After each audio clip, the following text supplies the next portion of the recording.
yours. All right. So we are recording, and I'll leave it to you. Thanks for helping with that, Danny. Sorry, everybody, but we're pretty much on time. Does anybody want to say an opening prayer real quick? If not, I'd be glad to do it. I can. Okay, go ahead. Our dear kind Heavenly Father, we are grateful together at the start of this group discussion. We are grateful, Heavenly Father, for the opportunity that we have at this time of our lives to attend school. We're grateful for the guidance and help that Thou provides us as we work through our assignments and the other aspects of our life, and pray that Thou will continue to guide us, so we will know and understand those things that will help us and benefit us in the future. We ask a blessing, Heavenly Father, on each of us tonight as we are working on this discussion, that we will be able to be respectful and be in the conversation and the discussion that we will have, that we will be able to understand the points of view from this case study and be able to use it in the future and in the things which we do. Grateful for all that Thou hast blessed us with, and I say these things in the name of Thy Son, Jesus Christ. Amen. Amen. Amen. Thank you. Thank you. Well, how'd everybody's week go? It's been crazy. It's just been crazy. Yep. Yeah. I thought I was going to die last week because I was traveling all week, and it was all I could do to get finished. And Lisa and I finished, was it Friday night or Saturday night? Barely got it in. We got her done. Nice. Well, so I've got the questions here that they asked about. What did you guys, let's discuss the pros and cons of the different candidates and see what kind of feelings everybody had about those, about the people. Anybody want to jump in? Anybody have anybody that really stood out to them? You know what? I have an issue with this with Rina,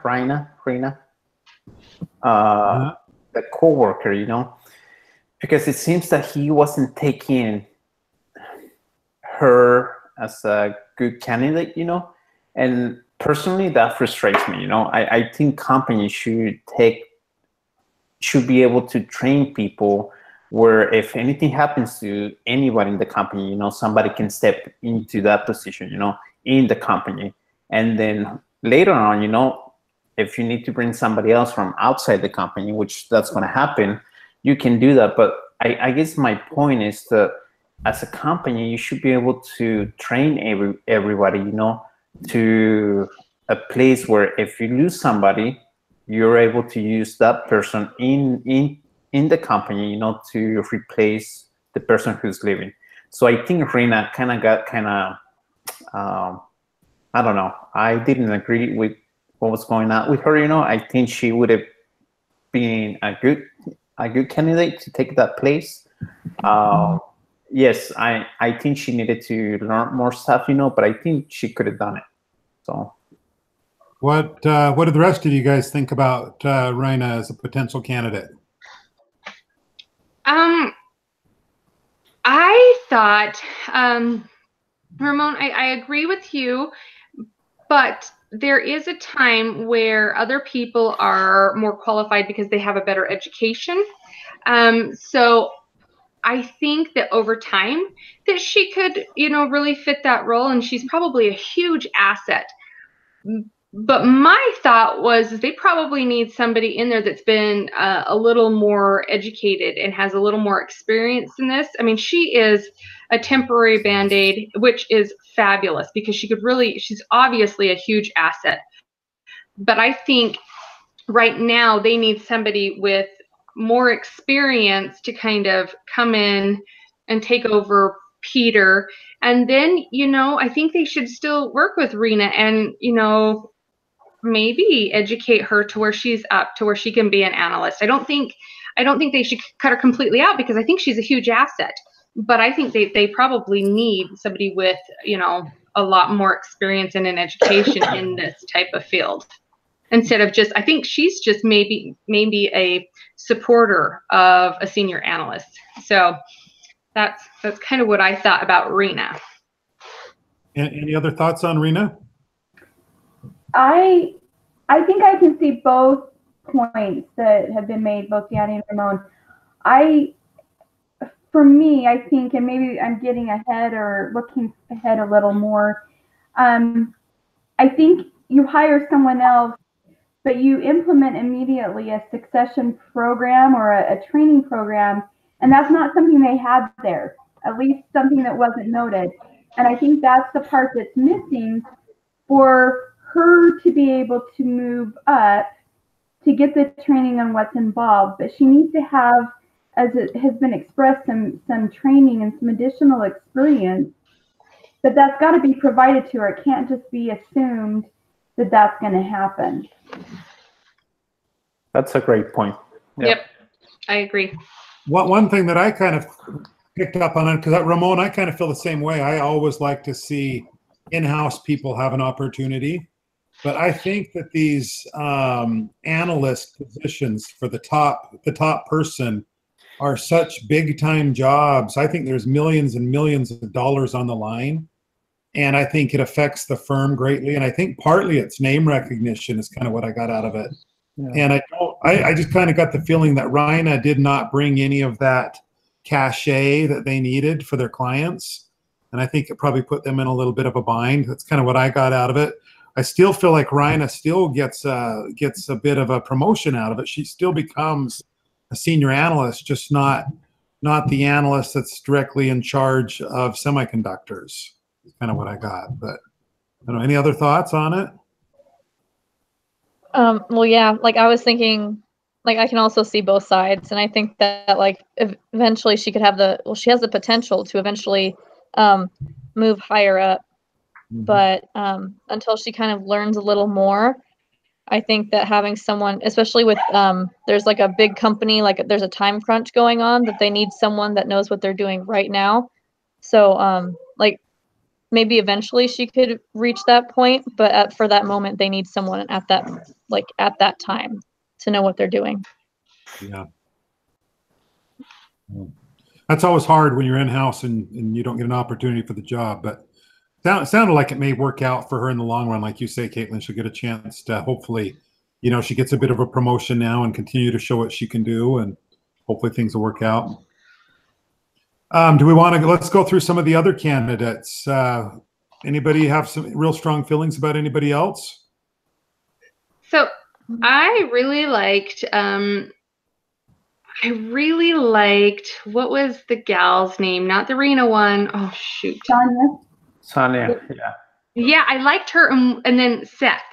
So let me explain. I thought Sonia was fabulous. I thought, wow. And when she was asking in her interview some really, really educated, really grounded questions that didn't have anything to do with compensation, which I don't think asking about compensation and the benefit packages is bad. I don't think that's bad, but that wasn't her first concern. And I thought, this girl has it together. But then you get reading more, and she can't travel, because she's got little kids, and so that's kind of a deterrent. So I really liked her, but I could see why they couldn't go with her. But I thought my next best choice would be the Seth guy. I thought he was pretty sharp and intelligent. So those were my picks. So I choose the first one that we were talking about, Rena. And then my second pick was, hold on, I wrote it down, David Hodges. The only reason why is because he was ranked second on October 2003 ranking of the semiconductor analysis ranking, and so he had the knowledge that they needed in that moment, and I think he presented himself pretty well. So that was my second option. So yes, but I did like the other girl though. I think she was pretty strong and pretty good work at it to it, so.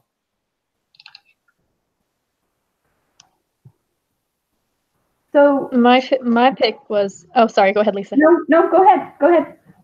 Okay.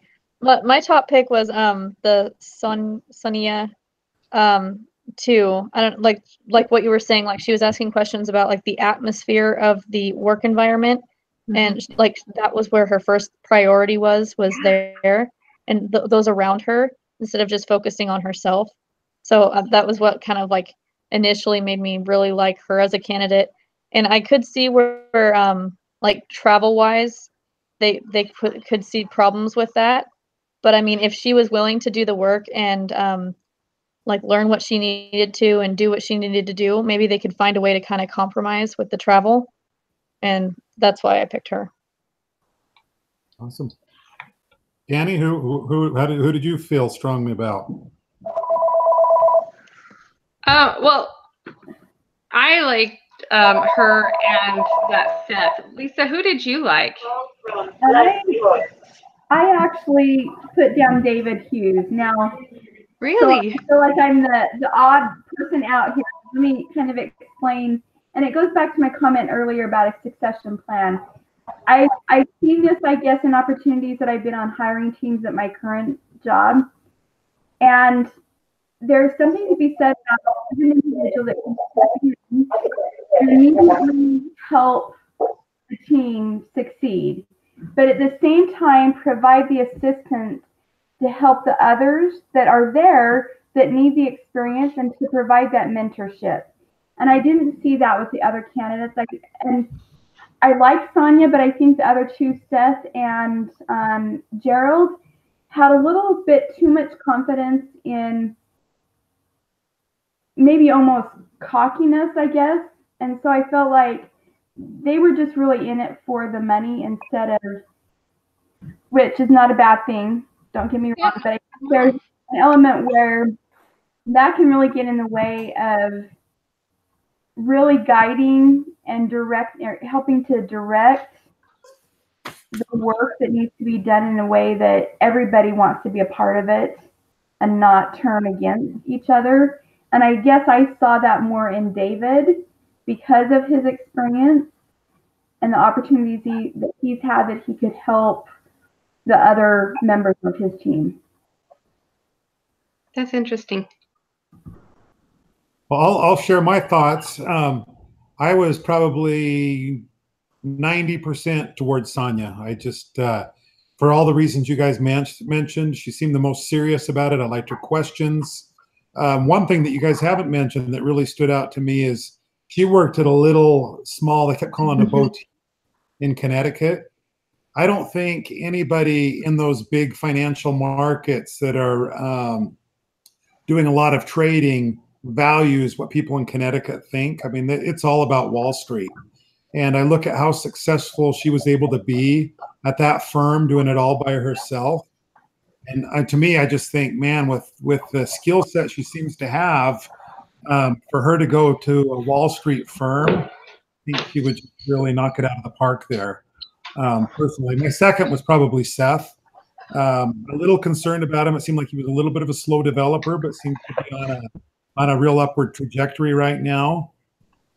I think that David Hughes, who was it that liked David? Was that Lisa? I did. Mm-hmm. David, I think, kind of sounds like he was kind of the legend in the industry for the last 10 or 15 years and the best of the best. But I kind of got the impression that he might be a little bit burnt out, kind of on the downward track. But for the reasons that Lisa mentioned, I could see how he could be a valuable asset to come in and kind of be a stopgap and help keep that sector alive, as maybe you're trying to bring somebody else up along, like maybe even Rena or something like that. But I definitely liked Sonia personally. Yeah, so if you consider, and I don't know how many of you have been on hiring teams and worked with HR, but one of their big things, one of the I don't know what they call it, but you can't discriminate age. And so that's the one thing that you have to consider, that do they have the experience regardless of if they're burned out or not. And really, David he expressed a desire to maybe go to another firm. Yeah. So whether he was burned out, he still was wanting a different experience. So, I think that has to play a role too in a hiring decision. Yeah, and I agree. And I hire people all the time as well. And obviously, you cannot not hire someone for their age, but you certainly can if you felt that they came in under energetic and didn't have the passion for it, that doesn't have to be age related. Yeah. Anyway, interesting. It sounds like most of us would have probably picked Sonia then. That was the next question, is who we would have actually picked. That we kind of went from pros and cons. But maybe we ought to do that. What about cons? Who did you guys see negatives with? Gerald. Gerald. Yeah. He I don't know. Just mad. yeah. Was Like it immediately 15 minutes late? Yes. Yeah. It was like already mad. Yeah. And he was kind of cocky too, Mhm. So, yeah, I think everybody agree on that. Yeah. They have he that just had team, like they have that Oh, team sorry, go ahead. culture at RMH, and I don't think Gerald would have ever fit that team first culture. Yeah. Mm-mm. No, not with the way he was having like the negative comments about almost everything. Yeah. Like if you have that negative attitude, it's gonna like affect everything you do. He And so was that a kind of negative coming- Nelly. Yeah. And like you said, in the environment, the team-oriented environment, that would get really old, especially, as we talked about synergy. You definitely need that in a team, financial-oriented organization. You have to all be together. You have to work together to make things work. Yep. Anybody else that had anything really negative about any of the candidates?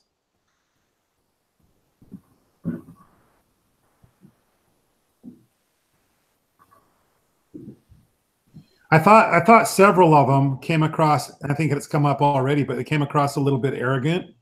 But then as I thought about it, some arrogance in that kind of an industry where it's such a kind of big time environment, maybe that's not completely a bad thing.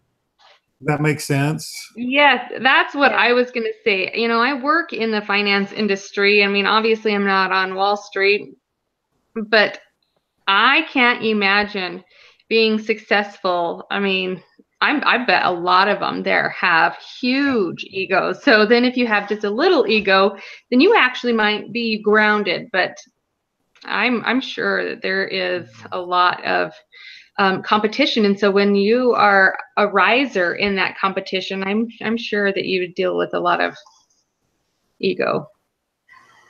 Yeah.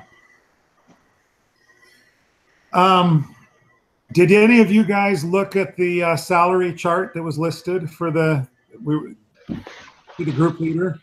Yeah, that was crazy. No. I didn't know if you guys looked at that or not. It said at this point to share that with you, because we didn't use that as any part of our judgment on it. It may make a difference. I probably should have pulled it so I could have put it on the screen. But the top earning candidate right now was David.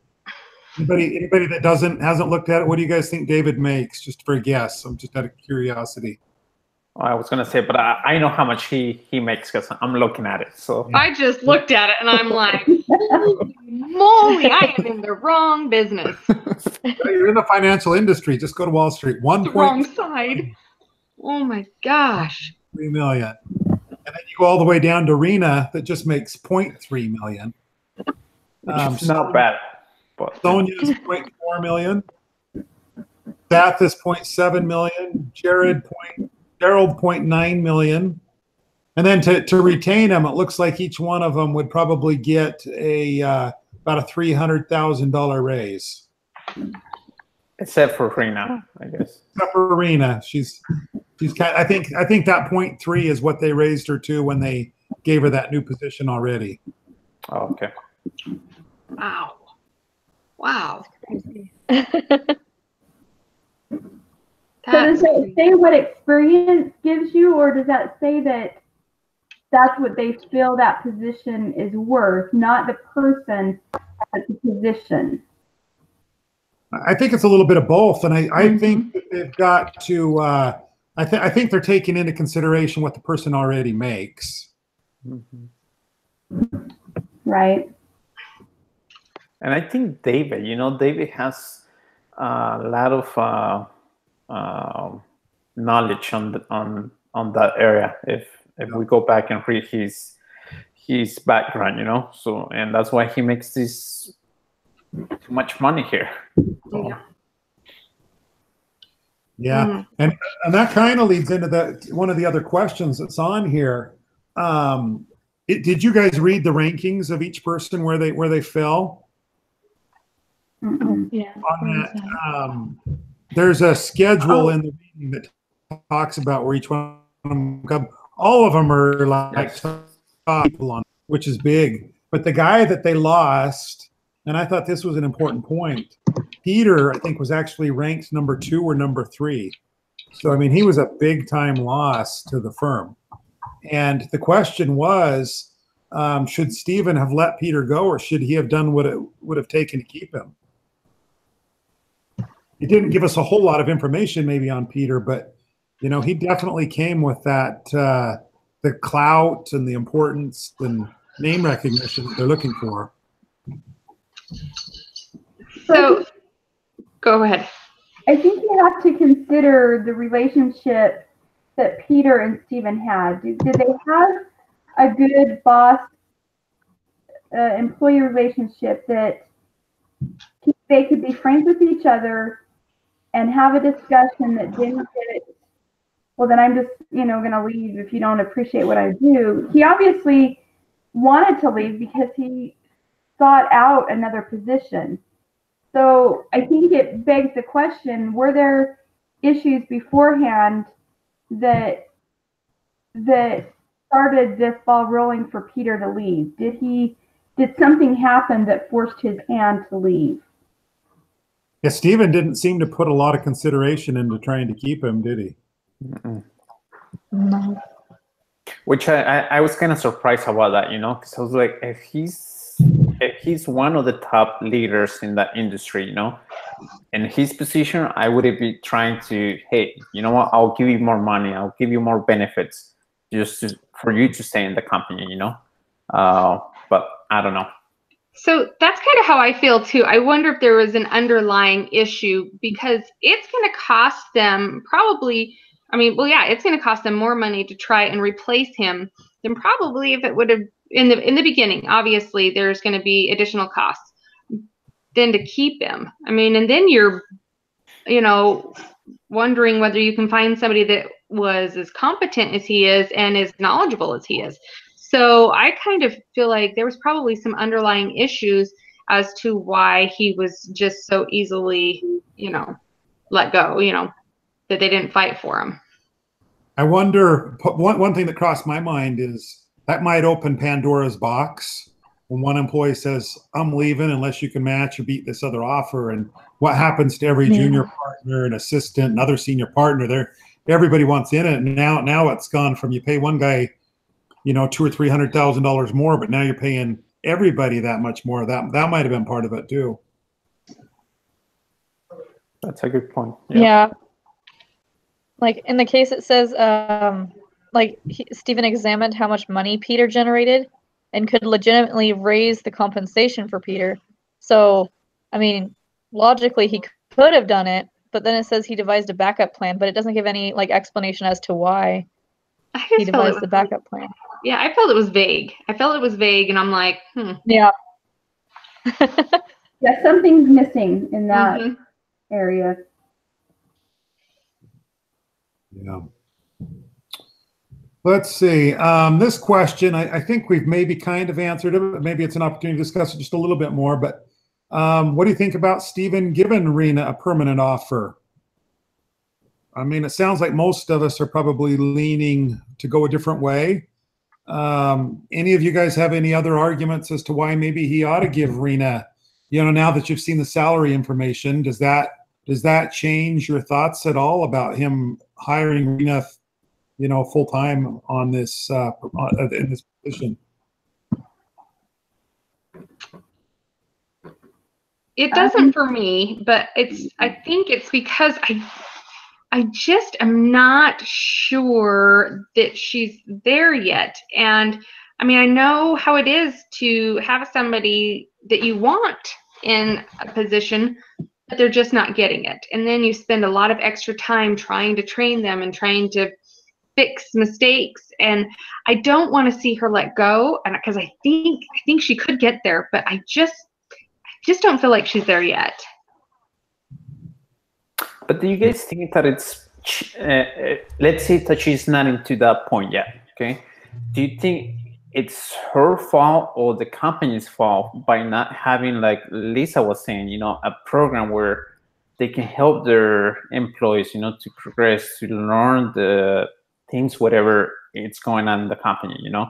Sure. I mean, I work in companies where they have programs where you can go in and you progress, and if, you know, if somebody quits or, you know, an open position opens, you know, you're able to apply for that position, but you have the back of the company, you know, because you went to classes and instructions and all that kind of stuff, you know. So I don't know. I think companies should have like a training program, you know, to get their employees up to speed. Yeah, I think that they actually do have that program, Ramon. It sounds to me like people start as junior analysts, and then they move to senior analysts, and then they move to an analyst of a specific industry, like a semiconductor analyst. And from the reading, it mentioned that for Rena to take this job would already be a multi-level jump, meaning if she were coming from a senior analyst position, I think that she would be a lot more viable of an option. But I think she's coming all the way from a junior analyst position, which I think they feel is just a little bit too far to jump too quickly. Yes. Yeah. But that's the way I interpreted it. Anybody else have any thoughts or ideas or opinions? So sorry, go ahead. I guess I am going to stick with Ramon's. I really, regardless of who they hire, I think there's a strong desire, or I don't know if that's not the right word. I think they really need to push having kind of a training program that not only trains you in your position, but trains you to succeed someone just a level above you. I think there's great benefit to being able to have a succession plan that builds that in so that you don't have this issue, that you have your only, I mean, Peter was the only semiconductor analyst, which really puts them in a bind when they've got other, in the industry itself really high, and it's such a competitive market. They've got to build something in. Unless they do that, in 5-10 years, they're going to be in the same position. Yeah. That's a great point. Yeah. I was just going to say that I think that eventually she should be offered a permanent offer, and like maybe she could try and learn the things that they weren't able to teach her. And that, I don't know, sometimes people are looking at like your dedication, and she probably already has like a ton of dedication, but sometimes just seeing if you're willing to wait it out. I don't know. I just find it admirable when people kind of like, I don't know, instead of trying to jump the line, because I've known some people that try to do that and it doesn't work out well most of the time. So I don't know. Sometimes just having the patience and dedication, I think, might make it a better end for her.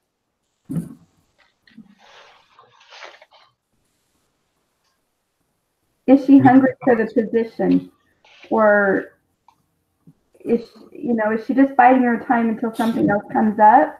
Or like you said, Caitlin, is she showing maybe the initiative to really get on board and really fight for that, and fight for it by taking your time and going through the process of improving her current status?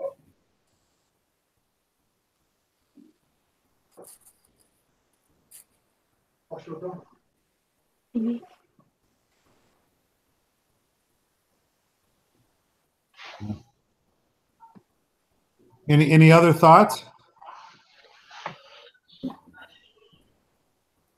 Let's see. Maybe help me understand this question. It says, should Stephen have talked with the recruiter to ask about Seth? Does that mean the recruiter that he was working with? Because Seth came from the other headhunter that contacted Connor, right? Is that correct? Yeah, he got a recommendation from his client. It was his former job or something like that, you know? Yeah. That's how I understood. So you guys think that he should have checked with that recruiter that he was using to find out more about Seth through him? So I thought it was weird when I read that, because I thought it came from a different headhunter too. But I thought, well, why didn't his headhunter find this Seth guy? But then again, you know, Seth may have reached out to this other headhunter first, and so it kind of piqued my interest. But I don't know. It was a fleeting thought, and then I was gone. I kind of felt like maybe he should have just like checked with the initial recruiter that he had talked to, just to kind of see, because maybe the person that Seth had reached out to wasn't mentioning some things that Steven should know before he makes his final decision. So I think maybe just as a precaution, talking to the recruiter just to make sure everything's that he's being told by Seth and the other recruiter is true. Yeah. I kind of agree with you, Caitlin. I kind of felt like Seth was almost maybe hiding something, like there was a real reason he needed to get out of that other company and was kind of going back door. And I don't know, things just felt a little, I liked Seth, and I think he was kind of my second choice, but I also, there was something about him that made me a little bit nervous. I don't know what it was. I think it would have been a good idea to talk to the recruiter and look into him a little bit more. Agreed. Yeah. Let's see. Here's a good question. Does the performance of an employee at one firm guarantee high performance at another firm? Absolutely not. It goes back to the culture and synergy, and you know, if you have clashing personalities somewhere, doesn't mean that you're going to have them here, and vice versa. If you get along good here, but you're leaving for maybe a higher pay, doesn't mean you're going to get along somewhere else. I do not think that past performance at one place can dictate or guarantee performance at another place. That's true. I agree. I had a former coworker tell me, and this has been several years ago, she said, you're always going to have the same problems wherever you go, any kind of workplace, any kind of organization. So now that says, you know, you go into a different organization, but I still think it proves or says the same thing, that your success is always going to be dependent on how you approach the situation and what you're doing to make you successful. We shouldn't be relying necessarily always on everybody else to make us successful. We've got a big role in that. Absolutely.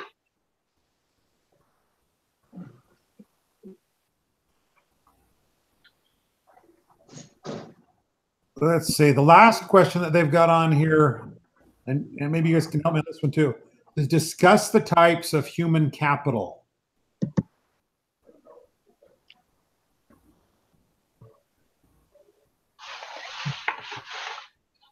Anybody read that? Anything about human capital?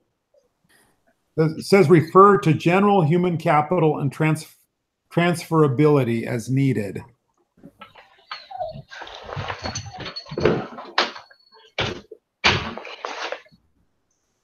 I never saw any reading about that I recall. I read that, and you can look at it, but it was a little bit confusing, to be honest. So yeah.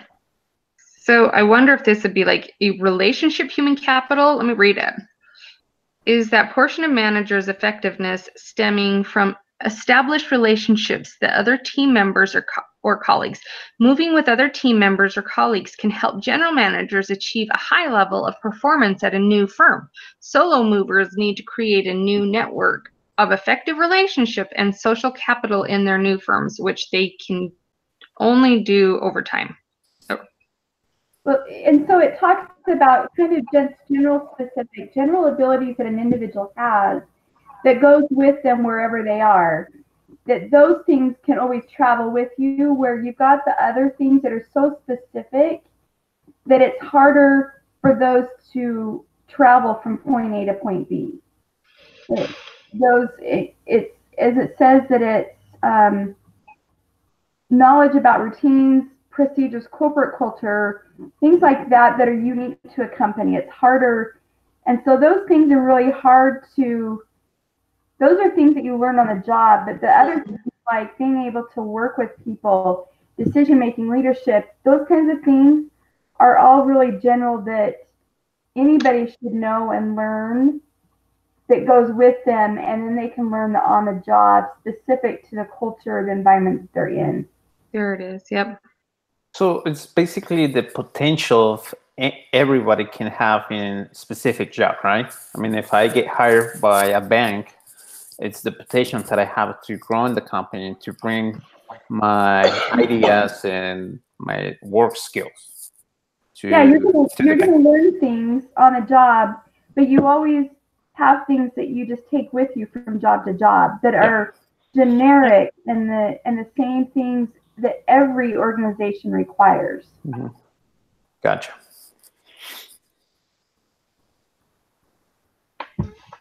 Okay.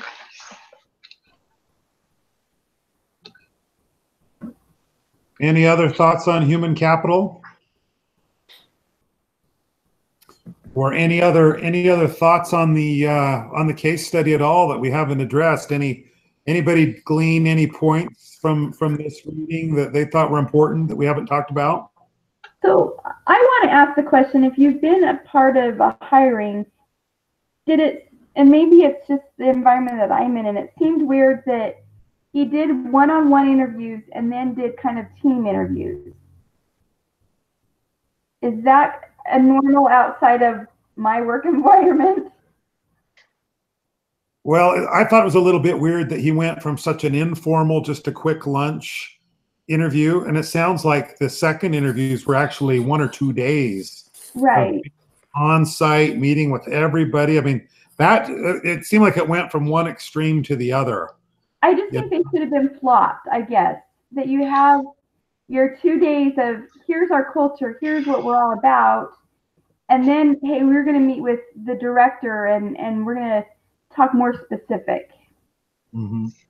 So I agree, but I wonder if they did it the way they did it, so Stephen could get a feel for him, to feel out if he thought that they could, you know, if they matched up, or he was kind of the buffer.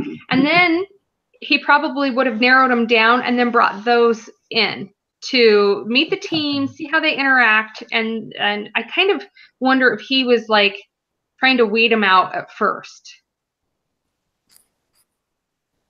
Makes sense.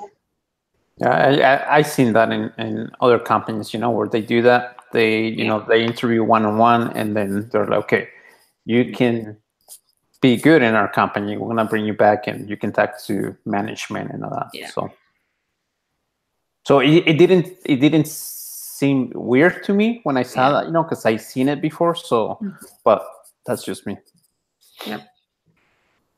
It seems like, though, that one-on-one interviews are becoming more rare from what I've seen. It seems like usually nowadays, in my past, I've done one-on-one interviews, but it seems like nowadays it's more committee oriented. We typically have a committee of anywhere from 2 to 6 people for a first interview. We'll bring them back for a second interview, and we'll probably have a different committee. And sometimes we'll even go to a third interview with 1 or 2 people, maybe. But that's kind of how we do it.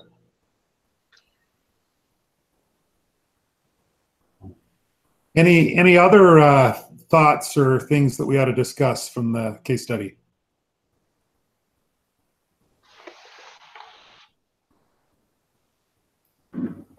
Nope. We should all go interview for jobs for those salaries, right? Right? That's what I'm talking about. Holy Can you imagine the school you have to do that? No. You have to live in New York City, and it's going to cost you 10 times as much. Or that's That's the first thing. So, Yeah. Okay, and believe me, before we came to Florida, we used to live in New York City, and it was bad. It was bad. So. Oh my gosh. No, I've been in Idaho my whole life. I think New York City would probably scare me. Danny, where in Idaho are you from? Idaho Falls. I'm over by Rexburg. I grew up in Sugar City. Hmm. Oh, you did? Yeah. Yep, not far from me. Idaho Falls is the big city for us. Yeah, well, I actually grew up further south and not quite to Blackfoot. I'm in between Shelley and Blackfoot. And so Idaho Falls is big to me too. So New York would scare me to death. Sounds like Firth.